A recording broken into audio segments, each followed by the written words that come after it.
Back at home in the United States, the newspapers are saying that I came here today to speak to about 5,000 Nazis.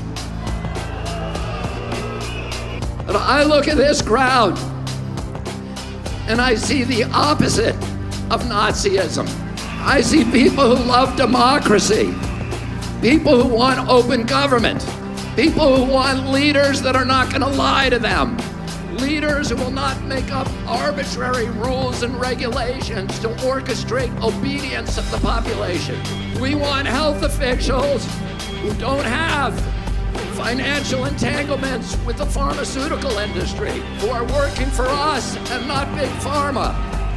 We want officials who care about our children's health and not about pharmaceutical profits or government control.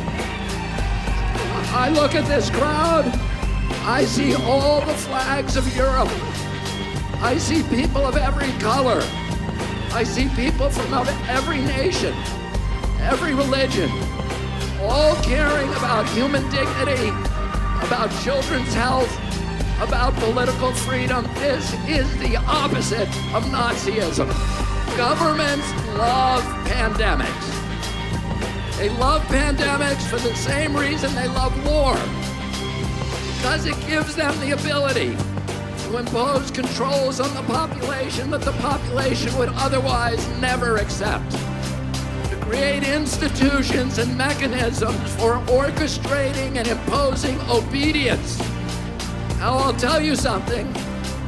It's a mystery to me that all of these big important people like Bill Gates and Tony Fauci have been planning and thinking about this pandemic for decades, planning it so that we would all be safe when the pandemic finally came.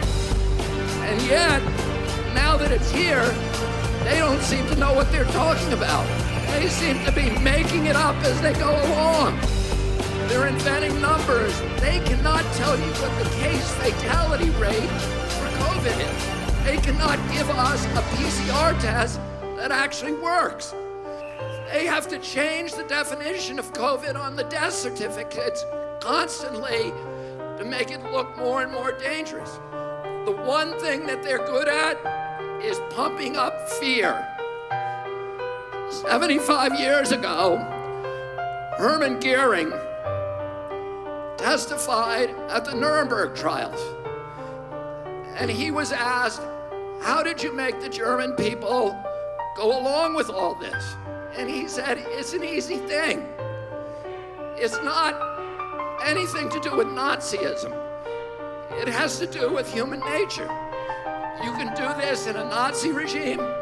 You can do it in a socialist regime. You can do it in a communist regime. You can do it in a monarchy and a democracy. The only thing a government needs to make people into slaves is fear. And if you can figure out something to make them scared, you can get them to do anything that you want. 50 years ago, my uncle John Kennedy came to this city. He came here to Berlin because Berlin was the front line against global totalitarianism. And today again, Berlin is the front line against global totalitarianism. When my uncle came here, he proudly said to the people of Germany, "Ich bin ein Berliner." And today, all of us who are here today can proudly say once again, "Ich bin ein Berliner," because you are the front line against totalitarianism. I'm going to say one more thing. They haven't done a very good job about protecting public health, but they've done a very good job at using the quarantine to bring 5G into all of our communities, to begin the process of shifting us all to a digital currency, which is the beginning of slavery. Because if they control your bank account, they control your behavior. And we all see these advertisements on television saying 5G is coming to your community. It's going to be a great thing for all of you. It's going to change your lives. It's going to make all of your lives so much better. And it's very convincing, I have to say. And then, because I'm going to be able to download a video game in 6 seconds instead of 16 seconds. And is that why they're spending $5 trillion on 5G?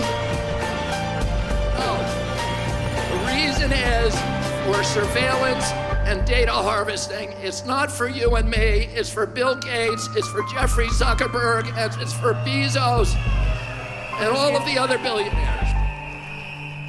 Bill Gates says that his satellite fleet will be able to look at every square inch of the planet 24 hours a day. But that's only the beginning. He also will be able to follow you on all of your smart devices through biometric facial recognition, through your GPS. You think that Alexis is working for you. She isn't working for you, she's working for Bill Gates, spying on you. And the pandemic is a crisis of convenience for the elites who are dictating these policies. It gives them the ability to obliterate the middle class, to destroy the institutions of democracy, to shift all of our wealth from all of us to a handful of billionaires, to make themselves rich by impoverishing the rest of us. And the only thing between them and our children is this crowd that has come to Berlin. And we're telling them today, you are not going to take away our freedoms. You are not going to poison our children. We are going to demand our democracy back. Thank you all very much for fighting.